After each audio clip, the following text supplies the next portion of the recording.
Hi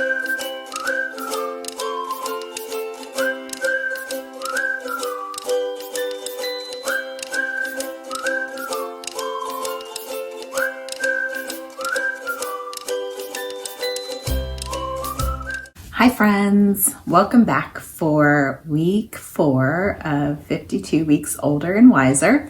I'm so glad to have you back today and back every week if you're able to fit in about 5 minutes of your day. I'm just trying to keep these vlogs nice and short so that they can provide you with little applicable bits of information that hopefully will help you live a better life now, but also as you age. So today's topic is isolation.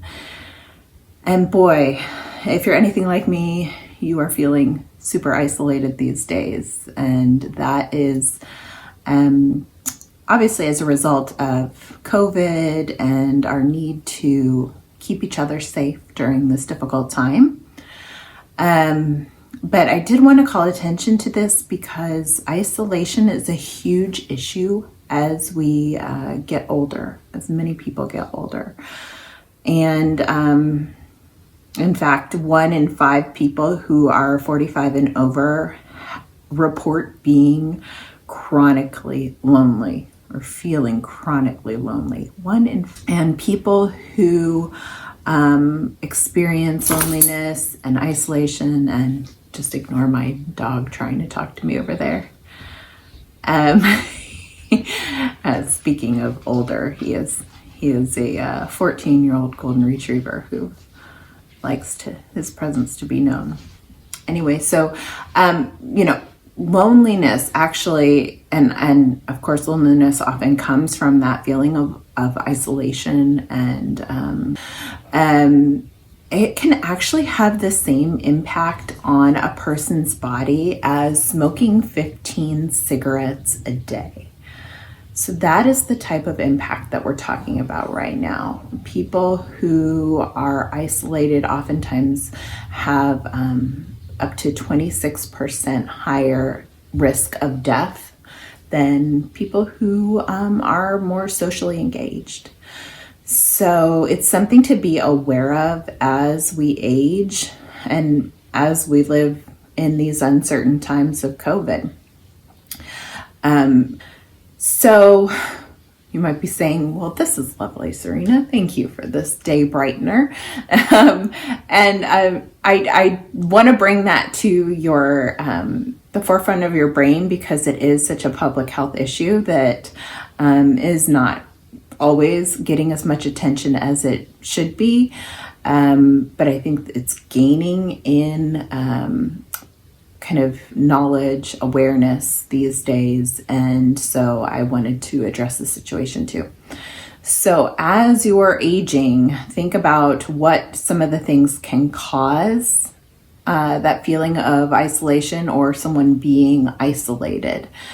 If you think of somebody who maybe is in their 70s or 80s, they're probably experiencing maybe issues with transportation. Maybe they no longer drive and aren't able to get to places where they usually experience some social interaction, whether that's at a church or a community center or a gym or just family events.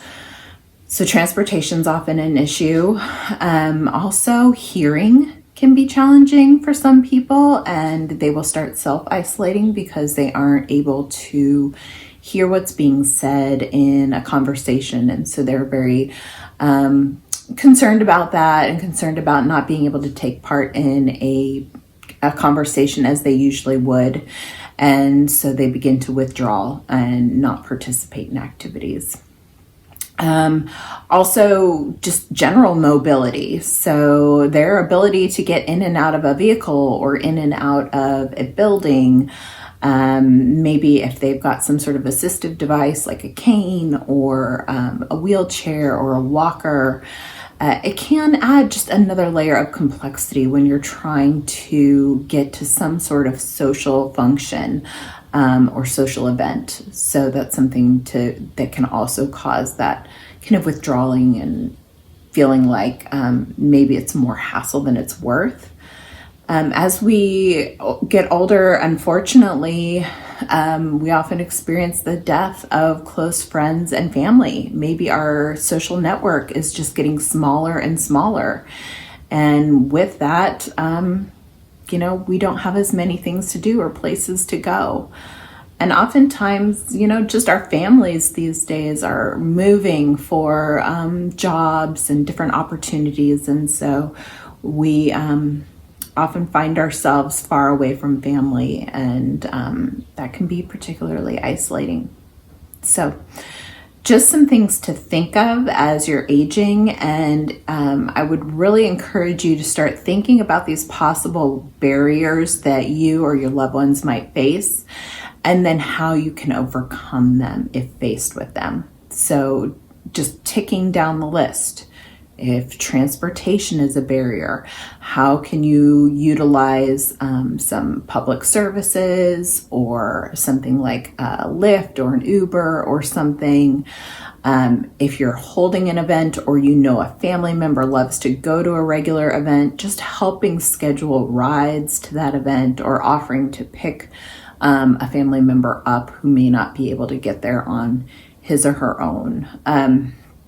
If hearing is a challenge, then talking to them honestly.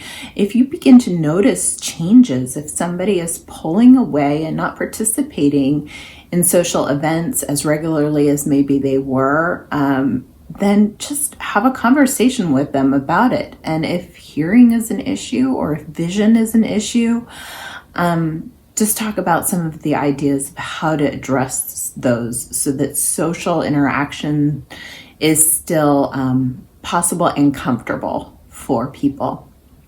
And then, things like finding a purpose and finding a calling in later life can really help with that isolation.